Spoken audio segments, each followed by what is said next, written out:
Hi everyone, welcome back to my channel. So this week I wanted to talk to you a little bit about the third trimester of pregnancy. It's been a while since I've done an OB video, and so when I talk to my friends about like what happens during an OB visit or the things that you're supposed to test for in the third trimester, a lot of them are like, oh yeah, totally forgot we're supposed to do that, or like I'll have to look that up again. So I thought that this would be a good review on what patient care is like in the third trimester, and then a personal update on how I'm doing personally. So it's good coming from like a physician and a patient point of view.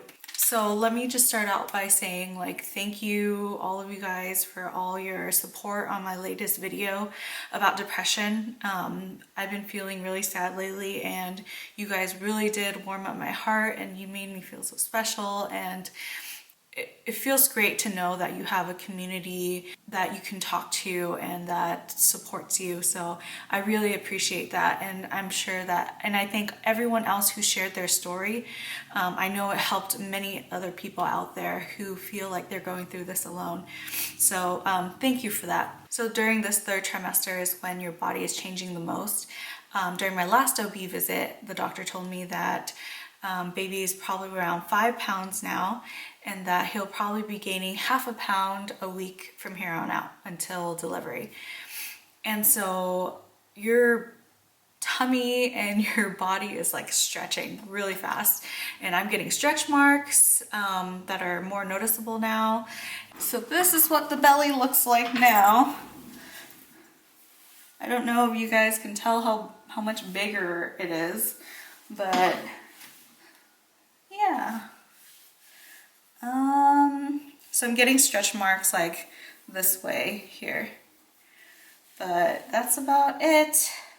So having a plastic surgery rotation, I know that stretch marks are hereditary, and that there's actually nothing you can really do to get rid of them or make them like go away. And that's because it's a scar. And I remember specifically the plastic surgeon saying, you know, once we have that technology where we can get rid of stretch marks, that's when we know that we can do surgery without scarring people. There are certain factors, just because if you think of it, the skin, when it stretches out, you're actually ripping the skin, and there's like this layer at the bottom where the skin is actually healing, but it's not ripped all the way like an actual incision, if that makes sense. So when skin builds over, that's when you have the scarring, or the white scar that you see, and it's not red anymore, but it's white. The people who heal up the best from scars or stretch marks and things like that are people with lighter skin, usually Caucasians. People with darker skin or Asians usually suffer from hyperpigmentation. So I know all that information, but this previous rotation, I was at a clinic, and this lady literally like chopped the end of her finger off when she was cooking, and my physician suggests that she put coconut oil on it every day and like wrap it up and all that stuff, because coconut oil is apparently antibacterial and antifungal. And she came back a week later. I saw her 1 week out and 2 weeks out. Maybe I even saw her 3 times after she cut her finger, but it looked amazing. It looked like she grew her finger back, and there's barely a scar there. And given the fact that she was Caucasian and her skin was really light, so she might just be a better healer than I am.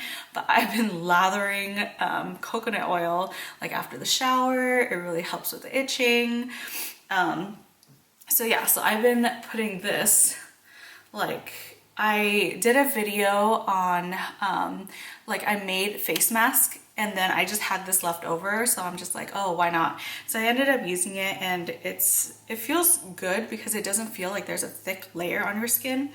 But so yeah, this is what I've been putting on it. So hopefully when I do heal, like my scars do heal, they heal well, if that makes sense. The stretch marks, I call them scars, but yeah, the stretch marks, when they heal, I hope they heal well, because I've been using this. A girl can dream. Besides that, because I've been getting so big, I feel like I can't work out like how I used to. I like to do high intensity workouts, like HIIT cardio or like lifting and all that stuff.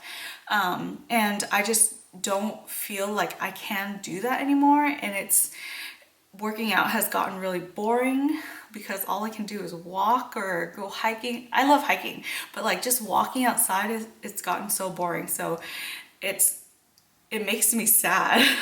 One of the reasons why it makes me so sad, because I know it's something I have to do and it's good for me, it's good for the baby, but at the same time I dread doing it because it's not how I usually work out. So I feel like this third trimester I've been a lot more emotional. I feel like how I did when I was like in high school maybe, or I don't know, like just the feeling of being alone and not being understood and just like doing it on your own and like no one's there kind of feeling. And my husband's not here, but that's not his fault. And you know, I'm so far along, this baby can fall out of my vagina at any moment now and he's not here. And just the whole thought of everything coming together and being so close, it's overwhelming. And then on top of that, my third trimester, I've been getting a lot more issues related to the pregnancy. That brings us into our topic of what type of test would you be doing for women in their third trimester. So the first test you would normally check for is the glucose tolerance test. Usually women would get, not usually, but some women would get insulin resistant during their third trimester of pregnancy. The first test is the hour tolerance test, and you drink like 50 grams of this glucose water thing and they check your blood in an hour. If it's over 140, then they send you to do a 3-hour glucose tolerance test. So my 1-hour test, I came back at like 146. So I failed. And then, so I had to take the 2-hour or 3-hour test. And the 3-hour test, you have to fast for 12 hours. They draw your blood for a fasting glucose level. You drink 100 grams of this glucose water, and then they take your blood an additional 3 times. So they're drawing like 4 tubes of blood within these 3 hours to check your glucose levels to see if you're clearing out your glucose enough. And so fasting should be under 95. After 1 hour, it should be under 180. After 2 hours, it should be under 155. And after 3 hours, it should be under 140.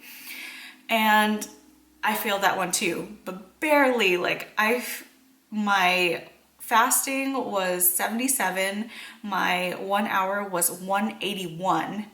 And it had to be under 180, and I was 181. The 2-hour had to be under 155, and I was 159. And after 3 hours, I was back to 77. So they're all like, oh, you failed, but barely. And this is so stupid, but the first thing that went into my head was, oh my God, Jenny, you haven't failed a test in so long. You failed a test. And so that has been really difficult for me, like emotionally too, just because like the things that I do to be happy is exercise and eating. You guys know I love donuts, and I can't eat carbs anymore. I'm Asian, I eat rice every day, and I had to give that up. And so, so they gave me this. So every morning I have to prick my finger and put the little drop of blood on these little strips, and this little thing would read my glucose level. And that's what's so stupid. Like, why did they have to take 4 vials of blood if they're just gonna use, like, you can use this to see what my blood level was. Anyways, might be more accurate, but I'm just bitter. But yeah, so in the beginning I had to do it 4 times a day, once fasting and the other times after breakfast, lunch, and dinner. So my levels are really good. And then my doctor said that I can do it just twice a day now, always a fasting level. And then after one of my meals that I feel like I ate a lot of carbs.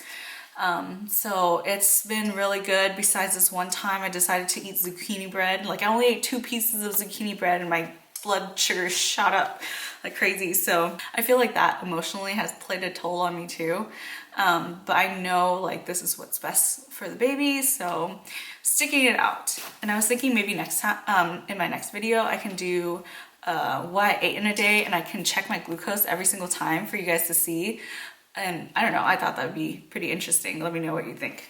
So my doctor said that, you know, he's not worried about me. I don't have any of the risk factors for having gestational diabetes. So I actually did it a little later in pregnancy. I did it at 31 weeks when you're actually supposed to do it around 24 to 28 weeks. So when they were doing that, they also took my blood and they ran a CBC, because in your third trimester, you're also prone to getting anemia, most likely iron deficiency anemia. So they want to check for that, and you would just supplement for iron in that case. So the next thing is the Tdap, and that's a shot. Usually they say like you're supposed to get the Tdap like every 10 years, or if you like cut yourself on metal or something like that, then you would get the Tdap. But during pregnancy, they want you to get the Tdap during every single pregnancy. And for me, I think I was like, it's been a while and like my Tdap had expired already anyway, so I got the shot. So according to the CDC, when you get the Tdap during pregnancy, you make the antibodies, you passively give it to your child so that they are protected once they're born. And in Washington, there has been a lot of outbreaks of pertussis, and so it's kind of scary. And then in this past week, I also had the GBS testing, and GBS stands for Group B strep. I think up to 10% of women have this in their natural vaginal flora, and it does nothing to you, the mom, but if you pass it on to your child during delivery, then it can cause things like pneumonia, GBS pneumonia, and stuff like that. So if your culture is positive, then you would have to be on IV penicillin antibiotics while during delivery. And so I've been checking, but I haven't seen any of that yet. But that would suck if I have to have antibiotics too. So yeah, those are the tests from now on. How prenatal visits work is that, so in the beginning, your prenatal visits are once every 4 weeks. So up to 28 weeks, you would be every month. And then from 28 to 36, then you would go in bi-weekly. And after 36, you would go in weekly until you deliver. And this past time, he also checked my cervix to see how much effacement there was and if I'm dilated at all. I think he said I was 1 centimeter dilated and 20% effaced, but I'm not sure. It's basically, so your cervix looks like this, and it needs to dilate for the baby to come out. And the structure itself is actually more like a cylinder. And so the effacement represents how deep it is. So 20% effaced means like it's getting thinner by 20%. You want 100% effacement. And then dilation wise is how much the opening is dilated. And usually you don't deliver until you're 10 centimeters dilated. So that's all I have for today. If you have any questions about me, about the pregnancy, anything at all, just leave them in the comment section below. Oh, and one last thing. So a lot of you always ask me about my makeup or ask me to do makeup tutorials, and I would love to. It's just that I don't feel like the quality is ever going to be good on my little camera, and I don't think I'm there yet to do anything of value for you. And so I was actually doing an interview with Christina from Med School Scope, and she was telling me that one of you guys suggested that maybe I should just put everything I used in the description box, and then you guys can see it there. So from now on, if you're interested or if you like what I did with my face, I have everything linked in the description box so you can check it out there. So yeah, that's all I have for today. If you guys have any other questions about me, about the baby, about anything else, please leave them in the comment section below. And if you like this video, please give it a thumbs up. If you haven't already, please subscribe, and I'll see you guys next time. So we got a whole bunch of 3-month-old clothes. This is probably my favorite. It's so stinking cute. But seriously, all my friends think that I'm gonna have a huge baby. That's why they bought me 3-month clothing. So these are some of the things that are newborn stuff. Just a plain onesie, and then probably put him in some pants and maybe this beanie. I don't know. What do you guys think? You're so cute.